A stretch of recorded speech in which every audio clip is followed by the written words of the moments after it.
जॾहिं नंढा हुआसीं त वॾे थियण जी ख़्वाहिश हुई, हाणे जॾहिं वॾा थिया आहियूं त नंढे थियण जी हिकिड़ी वॾी ख़्वाहिश आहे ज़िंदगी में। चऊं था त काश वॾा न हुजूं हा, नंढा ई रहिजी वञूं।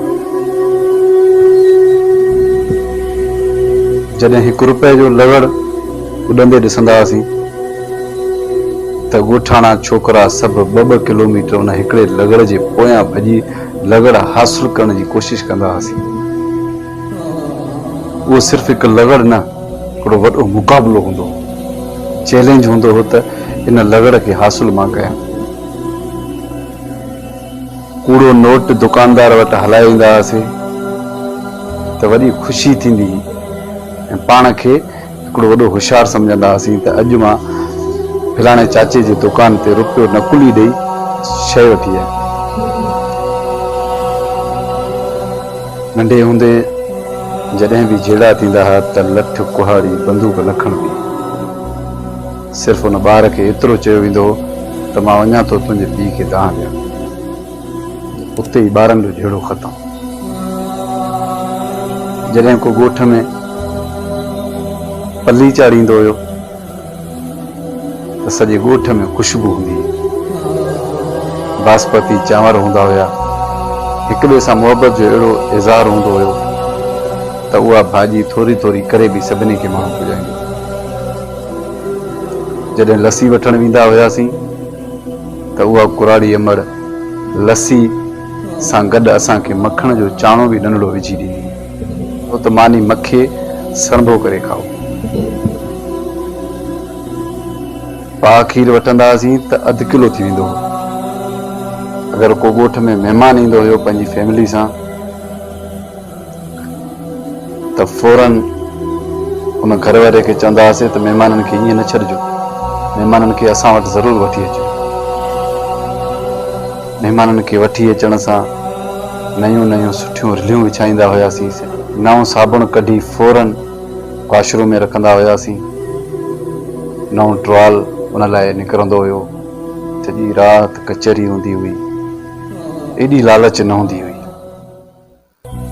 कुझु न हूंदे बि तंहिं महिल हर गंज हुयो, गुरबत हूंदे बि दिलनि जा वॾा पावर हूंदा हुया।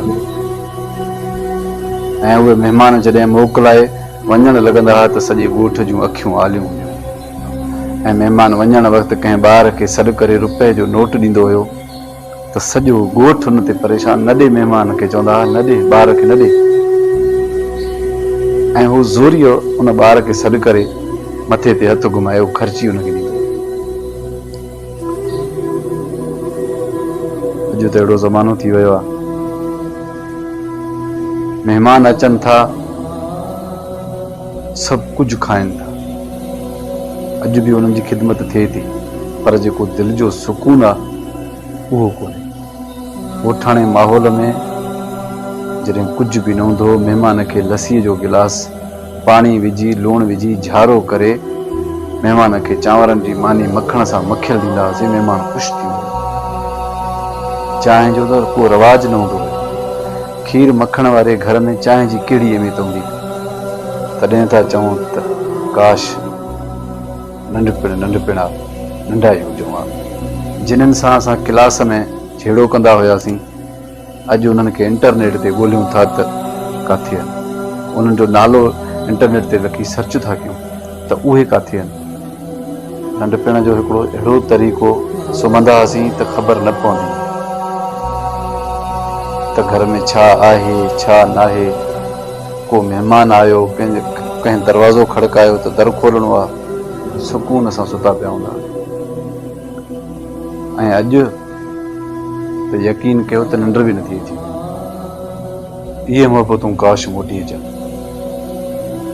नंढा घर हूंदा हुया, वॾी मोहबत हूंदी हुई। घर में को दाख़िल थींदो हो त नंढे घर जे करे सभिनी जी दीद उन ते पवंदी हुई। कंहिंखे बुखार थींदो हुयो त सॼे घर खे ख़बर पइजी वेंदी। मामूली बुखार में सॼो ॻोठ पुछण ईंदो हुयो, ऐं न उनजो इलाज न छा, हिकिड़ो काओ चांहि, हिकिड़ी का टिकी उनखे ॾेई छॾींदा हुआ, मथां रिली विझी त उनखे पघर निकिरे। अॼु हिकु खसीस बुखार में बि माण्हू लख खपाए थो इहे। काश असां नंढा ई हुजूं। दोस्तो, अगरि तव्हांखे पंहिंजो बचपन पसंदि आहे त हिन वीडियो खे ज़रूरु शेयर कजो, पंहिंजे उन्हनि दोस्तनि ताईं पहुचाइजो जेके बचपन में ॿारहाड़ियुनि में हुया ऐं ॿारहाड़ी जो मज़ो हुयो, ऐं हाणे जेके ॿारहाड़ी में आहिनि वण जे छांव में वेठा आहिनि।